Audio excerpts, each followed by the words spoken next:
Hola, hola, muy buenos días, buenas tardes, buenas noches. Bienvenidos y bienvenidas a un nuevo capítulo de Historia Histérica. El día de hoy vamos a estar hablando de uno de los deportes más lindos que existen actualmente, que es el fútbol, pero que desafortunadamente se vio manchado de sangre por un suceso que sucedió en la Segunda Guerra Mundial. Entonces, digamos que es un suceso histórico que no debió haber pasado, pero pues que desgraciadamente hace parte de la historia y hace parte de la historia del fútbol. Antes de hablar del tema, les recuerdo que nosotros no somos historiadores, ¿sí? Simplemente somos dos amigos amantes de la historia que cuentan la historia como si fuera un chisme, digamos que basándose también en la realidad, pero más allá de ser algo teórico, es que ustedes, por supuesto, pasen un rato agradable, ¿sí? Digamos que se desconecten del mundo y que al mismo tiempo aprendan un poquito sobre historia. También recuerden que nos pueden seguir en nuestras redes sociales como Historia Histérica. Estamos en Instagram, en TikTok, en Facebook, en Spotify, Google Podcast, Apple Podcast. También nos pueden seguir, bueno, digamos que en nuestras diferentes cuentas personales. En el caso mío es en lina.andradem en Instagram y en el caso de mi compañero Juan Sebastián es Calavera Barbada. Ahí nos pueden escribir, pueden decir, oigan, miren, quiero que hablen de este tema y nosotros con mucho gusto pues les vamos a complacer en ese sentido. Qué lindo es el fútbol y qué bonitas alegrías nos ha dado a todos los países, a todos los fanáticos. Y es que aunque no lo creamos, por desgracia también el fútbol ha tenido sucesos históricos que lo han manchado de sangre, de política, de economía, etcétera. Y es que precisamente el régimen nazi se encargó de toda esa atención, de acaparar toda esa atención en el ámbito político, social, cultural y por supuesto de deportes. Y aunque ya se hablaba del tema del partido de la muerte, ¿sí? Que es el capítulo del que vamos a hablar justamente el día de hoy, fue gracias precisamente al señor Pepe Gálvez y al ilustrador Guillem Escriche que a través del cómic El Partido de la Muerte dieron a conocer más al mundo sobre la vergüenza del régimen nazi que sufrió durante, digamos que un pequeño lapso de tiempo del fútbol. Y es que gracias a unos prisioneros ucranianos, el régimen nazi se vio humillado, derrotado, y digamos que se podrían usar otros adjetivos calificativos para lo que sufrieron los alemanes en ese momento. Y básicamente fue gracias a soldados, bueno, a prisioneros de guerra ucranianos. El protagonista principal de esta historia es el equipo de fútbol Dinamo Kiev. Más adelante se va a llamar el Start FC, ya les voy a comentar por qué. Y es que en este equipo ucraniano, durante el régimen nazi, disputó varios partidos en el año 1942. Durante la Unión Soviética, el fútbol era uno de los deportes más aclamados en la sociedad, era el más popular, especialmente en Ucrania durante los años 30. El mejor equipo, por supuesto, era el Dinamo Kiev en esta década, y este equipo estaba conformado por la Sociedad Deportiva Dinamo. Dicha sociedad había sido fundada, digamos que en un resultado entre la unión entre la política y el ejército rojo. Además, como era un deporte tan aclamado en ese entonces, pues el fútbol era patrocinado por el mismo estado. Como cualquier equipo, el Dinamo tuvo también su época de gloria que fue en 1938. ¿Sí? Llegó a anotar incluso 76 goles y quedó de cuarto en la Liga Nacional. Sin embargo, el Dinamo fue bajando su rendimiento por desgracia y llegaron a los últimos lugares entre 1939 y 1940. No hubo esa continuidad de éxito, sin embargo, los jugadores seguían siendo de élite. Y bueno, aquí es donde llegamos al punto clave del capítulo del día de hoy, es que lastimosamente en la temporada de 1941 no se pudo completar. ¿Por qué?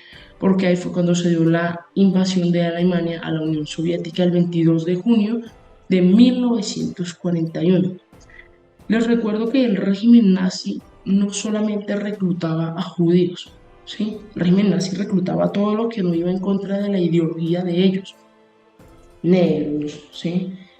Personas de otras religiones, por supuesto gays. O sea, ellos reclutaban a todo el que no estuviese a favor del régimen nazi, de que no estuviese a favor de lo que pensaba la Alemania en ese entonces, ¿sí?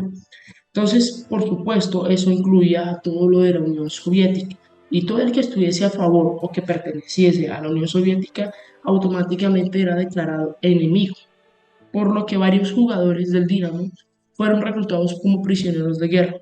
Lo demás, los demás fueron ayudados por la Defensa Civil de Kiev. El éxito de las Fuerzas Armadas Unificadas de la Alemania nazi permitió precisamente la caída de Kiev, que Kiev era una de las ciudades más grandes y representativas e importantes de la Unión Soviética, ¿sí?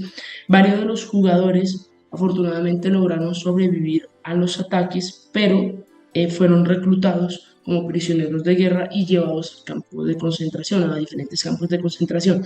Ya lo hemos hablado aquí en el podcast y es que en estos casos es preferible sí o sí la muerte a ser llevado a un campo de concentración bueno, al haber sido llevado a un campo de concentración. ¿Por qué? Porque primero habían trabajos forzados y segundo, sí o sí, morías, ya fuera por los experimentos que se practicaban dentro de los campos o por neumonía. Afortunadamente algunos prisioneros lograron escapar, entre ellos estaba Nikolai Trusevich, me van a perdonar, ¿sí? Ustedes saben que yo no soy experta en idioma, hago el intento, llevo trabajándolo, pero pues hay nombres que se me dificultan todavía, ¿sí? La guerra precisamente había terminado con el equipo y Trusevich fue uno de los pocos que logró sobrevivir. Eso sí, este personaje se encontraba en la mendicidad, sobreviviendo al frío, al hambre, digamos que en el total olvido. Y es en ese momento cuando aparece entre muchas comillas, un salvador, y ya vamos a hablar más adelante de por qué lo pongo en muchas comillas, y es que el señor Joseph Kordig, él era un panadero originario de Alemania y era fanático al equipo Dinamo, sí, al inexistente Dinamo. Curiosamente, al panadero no le iba mal económicamente en tiempos de guerra. Sin embargo, este señor vio una oportunidad económica, ¿sí? Con Trusevich. Él dijo, ven, Trusevich, yo te voy a dar trabajo, te voy a dar posada en mi panadería, con la única condición de que tú reúnas al resto del equipo para que comenzaran a trabajar en la panadería. Entonces, en un principio, Trusevich dijo, bueno, aquí hay una oportunidad de al menos no morirnos de hambre por ahora, ¿sí? Que sí, nos tocaba trabajos, jornadas externas, jornadas, perdón, largas, discúlpenme, de trabajo, eh, pero pues al menos teníamos un techo.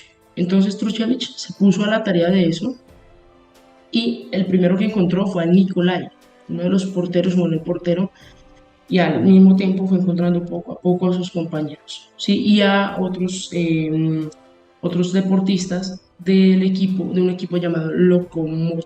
Todos comenzaron a trabajar en la panadería para sobrevivir, ¿sí? Aunque eran las jornadas extensas de trabajo, lo que les dije hace un momento, al menos tenían un techo y digamos que relativamente comida. Poco a poco, gracias al trabajo de Trusevich, se fue conformando un equipo también, ¿sí?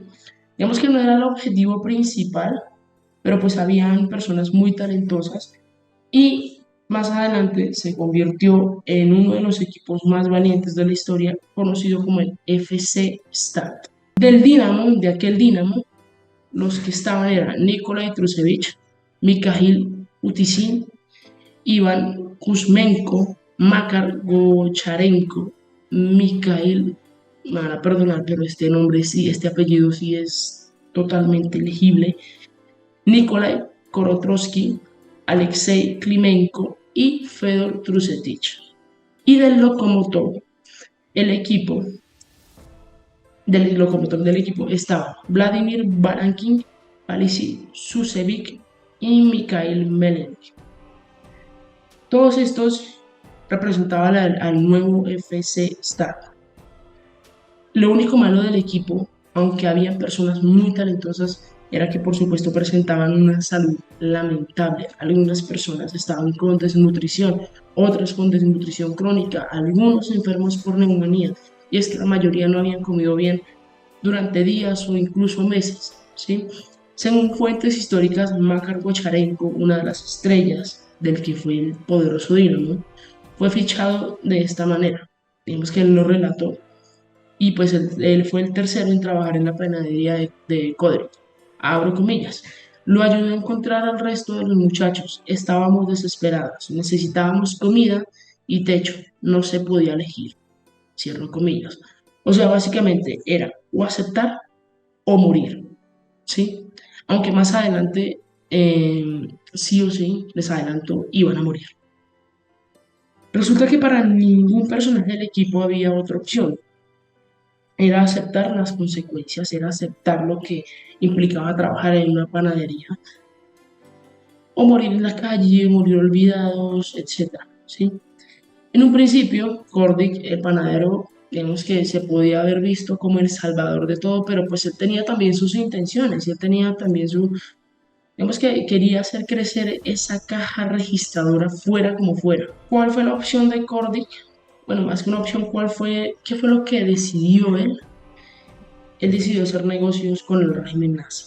Cordic se reunió con los miembros destacados del Tercer Reich alemán y le propuso lo siguiente.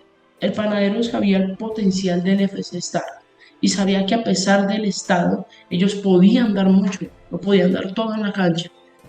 Cordic le propuso al régimen nazi realizar varios enfrentamientos amistosos entre el FC Star y equipos confrontados por los alemanes. Se podría decir que básicamente los vendió al enemigo, ¿sí?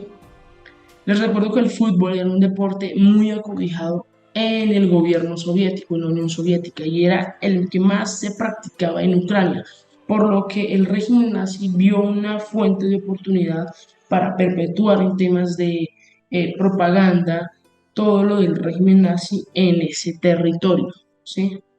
Y por supuesto, al mismo tiempo, cometer los actos más infames. Los alemanes ya tenían experiencia en eventos deportivos, incluso digamos se quedaron con las ganas de realizar un mundial en 1942.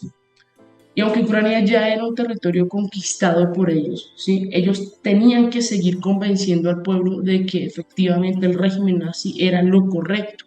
Y esto lo iban a hacer o lo pensaban hacer a través del fútbol. Era como una manera de engatusar a la población, de generarles esa sensación de normalidad, de decirle, oiga, miren, aunque nosotros estemos aquí, todo sigue igual, incluso hay un equipo, sí, representándonos a ustedes, miren, estamos aquí, pero somos entre comillas del pueblo. Cordic, por supuesto, cobró un buen dinero por adelantado y obligó a los futbolistas a que se enfrentaran en contra de los equipos nazis. Gracias a los donativos que la gente le hizo al FC Star, el equipo comenzó a tener equipamiento, como por ejemplo 11 camisas rojas, 11 pares de medias remendadas y algunas botas viejas. No estaban a la misma altura, por supuesto, ni de salud ni de lo demás que los equipos alemanes.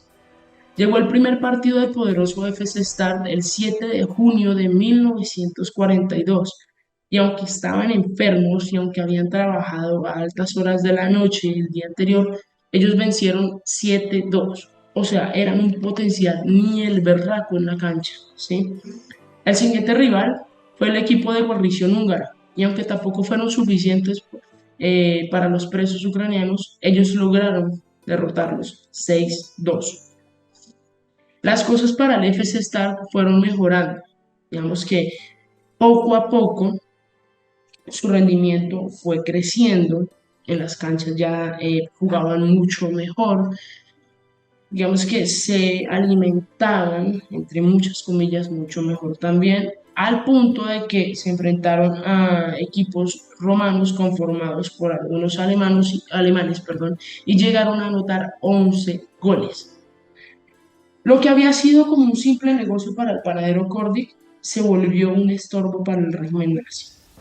¿Sí? El régimen nazi en un principio, como les digo, vio la oportunidad de perpetuar el fútbol con propaganda y demás, pero ellos empezaron a ver que, hombre, este equipo de ucranianos, ¿sí? Empezó a derrotar a los alemanes y esto lo empezaron a ver como un modo de nos están humillando, nos están insultando, etcétera. El FC Star se está volviendo un símbolo de resistencia frente a la guerra y al mismo tiempo una esperanza. Digamos que los triunfos que lograron bueno, que empezaron a lograr el equipo conformado por Trusevic, empezó a haber una especie de arengas en el estadio, en los estadios a donde ellos iban, y una especie de revolución, entre comillas. Busevich decía, no tenemos armas, pero venceremos en la cancha a los fascistas bajo los colores de nuestra bandera. El Tercer Reich, por supuesto, escuchó esto y eso se convirtió como un puñal para ellos, ¿sí? Como una amenaza.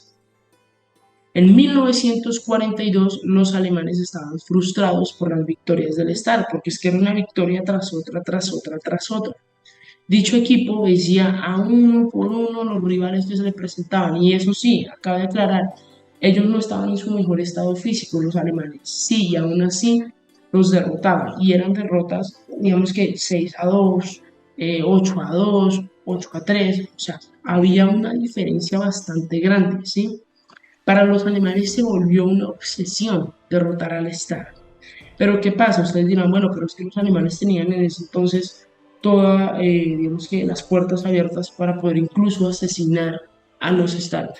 Pero les repito, los alemanes se encontraban también en una posición en donde ellos querían hacer ver al pueblo ucraniano, bueno, querían hacerse ver ante el pueblo ucraniano como los buenos. Y si ellos asesinaban al equipo de moda en ese momento, pues por supuesto esto iba a cambiar totalmente la mentalidad, ¿sí? Igual tarde o temprano lo terminaron haciendo. La venganza de los nazis se fue dando poco a poco y digamos que esto, en esta parte, ayudó mucho la policía secreta alemana, que eran las brigadas de élites conocidas como la SS. El 6 de agosto de ese año se llevó a cabo uno de los partidos más importantes, porque es que más allá del marcador se jugaba la honorabilidad y la vida y el respeto. Este partido se llevó a cabo en Zenit, uno de los estados más grandes, ¿sí? de Ucrania.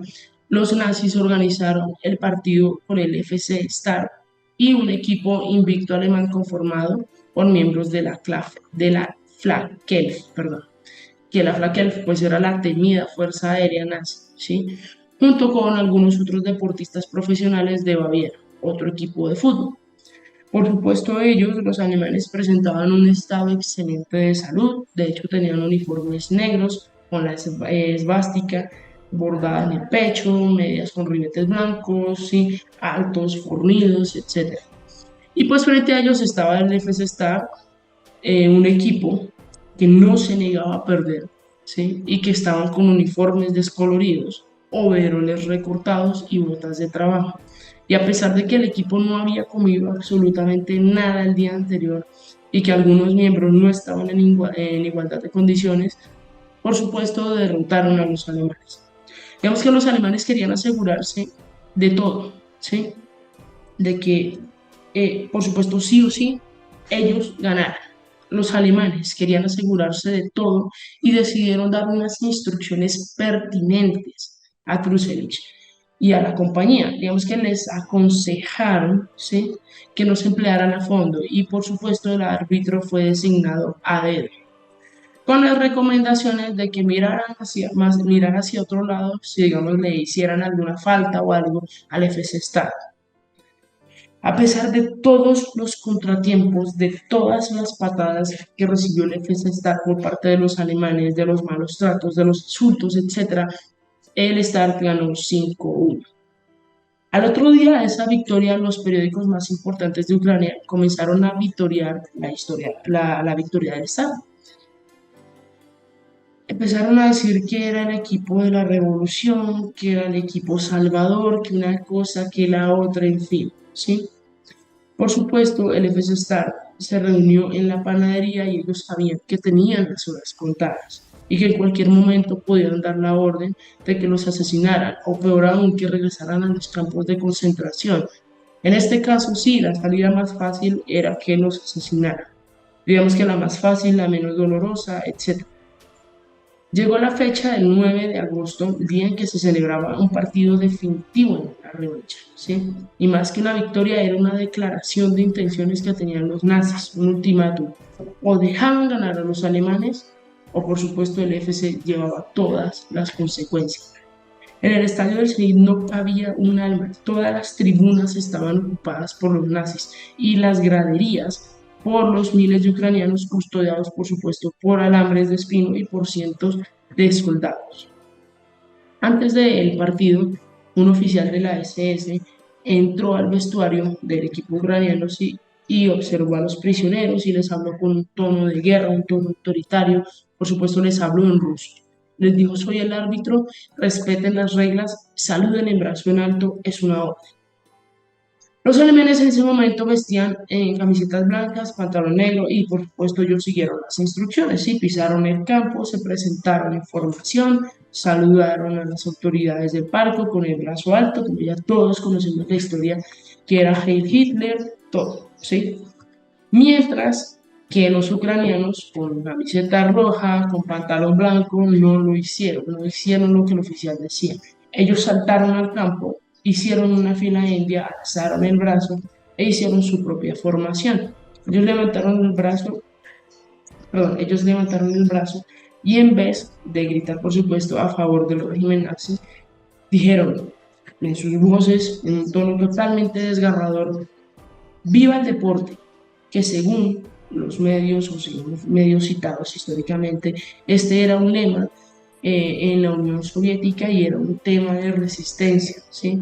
El encuentro comenzó reñido. Por una parte, el Start era un equipo rebelde que, digamos, estaba en contra de todo lo que el régimen nazi pensaba y ellos estaban deseosos de pisotear el orgullo de los alemanes. En un primer tiempo, el FC Start iba ganando 2-1 a su favor. Digamos que se fueron a su entretiempo, al descanso y recibieron varias visitas de los alemanes. Visitas que por supuesto les decían ahí dentro de los vestuarios: si ustedes no nos dejan ganar, los asesinamos o regresan a los campos de concentración, etc. Sin embargo, los jugadores del Start hicieron caso omiso, dijeron: esto no es por nosotros, nosotros vamos a ganar, estamos enfocados en algo, pase lo que pase, ¿sí? En sus manos estaba precisamente derrotar, humillar a la superioridad alemana. Y por supuesto lo hicieron, de hecho ganaron 5-3. Klimenko realizó varias jugadas, regateó al portero y cuando todos esperaban el gol, este se dio la vuelta y chutó hacia el centro del campo. Las gradas en ese momento del estadio se volvieron locas en ovación, empezaron a las arengas con el equipo del FC Star y esto que hizo el ucraniano fue una manera de machacar el orgullo alemán, ¿sí? El estadio estaba ovacionado, los prisioneros de guerra eran los protagonistas. Eberhard, perdónenme, el comandante de la ocupación alemana, fue insultado en ese momento y él, como en un ambiente de vergüenza, se retiró del campo. Al otro día los medios, ¿sí?, empezaron a decir: fue un partido entre el Stade local y el Flakel, un encuentro de lo que menos fue el resultado, un partido lleno de deportividad e igualdad entre ambos bandos. Todos sabemos que esto no fue así, no había una igualdad, ¿sí? Empezando por el tema de la salud, no había una igualdad. Y en medio de todo, la Alemania nazi se limitaba a, por supuesto, a decir que el FC Stade fue el mejor equipo. Luego de varios días, el Start se enfrentó contra el RUK. Este enfrentamiento los volvieron a amenazar si ganaban, pero pues Start estaba convencido de que quería machacar y humillar el orgullo alemán. Y por supuesto ganaron 8-0. Esto fue un desencadenante, o bueno, fue ella, digamos que la gota que rebasó el vaso para que la Gestapo hiciera una visita a la panadería y comenzara a hacer una cacería humana. Ya todos sabemos cómo terminó esto, ¿sí? Fue el desencadenante, fue una visita sorpresa. Ellos no se esperaban a la Gestapo en la panadería de Kodry. Nikolai Korotik fue el primero que murió. Lo torturaron hasta matarlo y no consiguieron de que su boca saliera ningún nombre, ¿sí?, ningún escondite donde se podían encontrar el resto de sus compañeros. Los otros 10 jugadores del Start fueron enviados al infierno de Sirtes. Era un campo de concentración, o fue uno de los campos de concentración con más trabajo forzado. Iván Kuzmenko, el delantero centro, fue ejecutado después de que una brigada alemana sufriera un ataque de un grupo de partisanos. Más tarde llegaría el turno para el orgulloso Klimenko, el que se negó a marcar el gol, ¿sí? El que chutó hacia el centro de la campa, hacia el centro de la cancha. A él lo asesinaron, por supuesto, a sangre fría. A Trusevich, el guardameta y fundador del Star, le llegó la hora un día después. Cuenta la leyenda que murió con la cabeza en alto, dejando un recuerdo como una última frase, ¿sí? Que digamos que es de las más recordadas del equipo. La frase era la siguiente: puedes matarme a mí, puedes asesinarlos, pero el deporte rojo nunca morirá. Goncharenlo Tiustech, y el apellido que a mí me cuesta pronunciar, pero voy a tratar de hacerlo, que es Stivirovsky, sobrevivieron de milagro a las ejecuciones alemanas. Y cuando los alemanes abandonaron Kiev, el ejército de Stalin venció, por supuesto, a los nazis. Todo parecía indicar que el infierno para el equipo Star había acabado. Sin embargo, no fue así y es algo muy triste, ¿sí? Porque de manera muy justa a ellos se les acusó de colaboracionismo por jugar con el enemigo en épocas de guerra. Ninguno de estos tres jugadores que sobrevivió fueron ejecutados por la policía de Stalin, pero digamos que sí hubo un rechazo por parte de la sociedad, ¿sí?